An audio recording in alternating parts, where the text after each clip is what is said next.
bare bulb, flag, and softbox behind.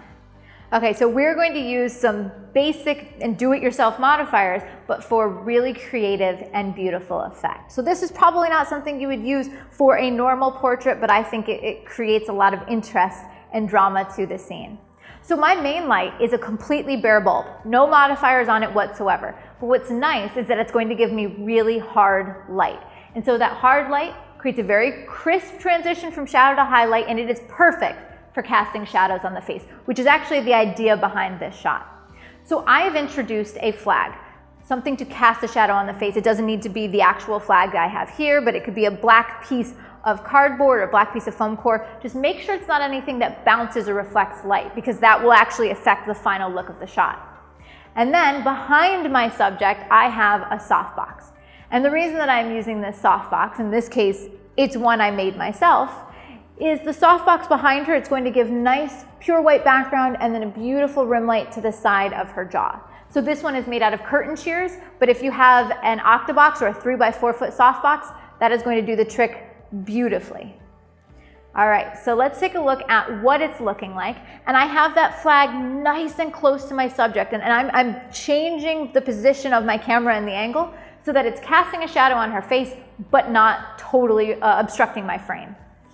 All right, so let me lean right here.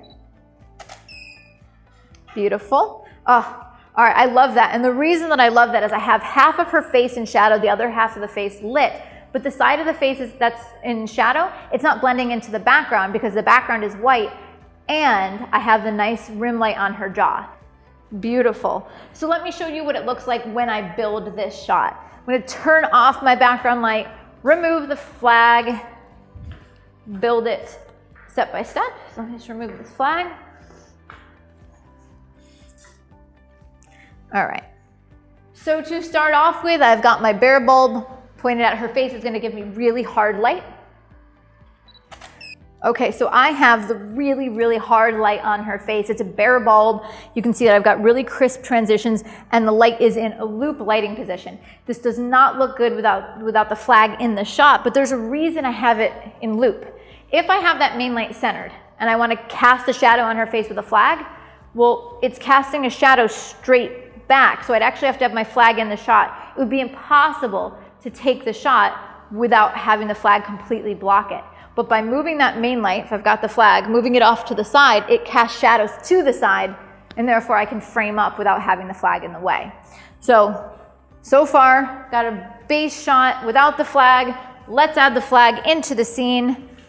Could be a piece of cardboard, whatever you want. The closer it is, the more crisp it's going to be. All right. And I'm gonna take a look with my modeling light to see where it's hitting. All right, so that should be a good place to start.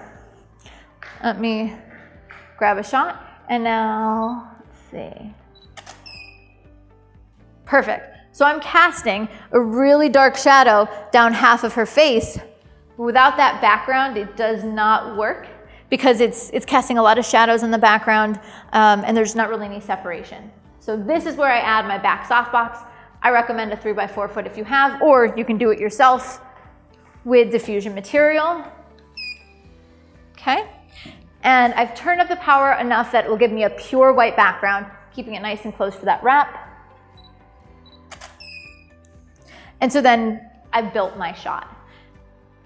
Keeping in mind, if I want that flag to be more crisp, that shadow to be more crisp, I bring the flag a little bit closer. But this distance, about a couple of feet, is giving me a little bit more room to work the shot. So let me take a couple more images. Can you lean forward just a bit? There you go. Beautiful. Can you do one more where you turn your body to your left? Yeah, right there. Perfect. Ooh, pretty. All right, lean forward just a bit.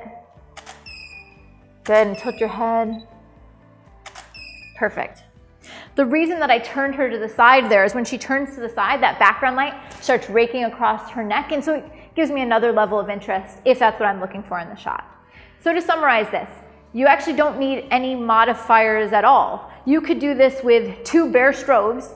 some curtain shears, and a piece of black cardboard, and it's a beautiful result. So I've got my bare bulb lighting her face, but I have it off to the side, so it's casting shadows to the side. I add a flag, bringing it in to cast a shadow. The closer it is, the more crisp it is. But I give myself a little bit of room so I can work the composition. And then the shears behind her to act as a softbox, nice and close, so it's beautiful, soft wrapping light.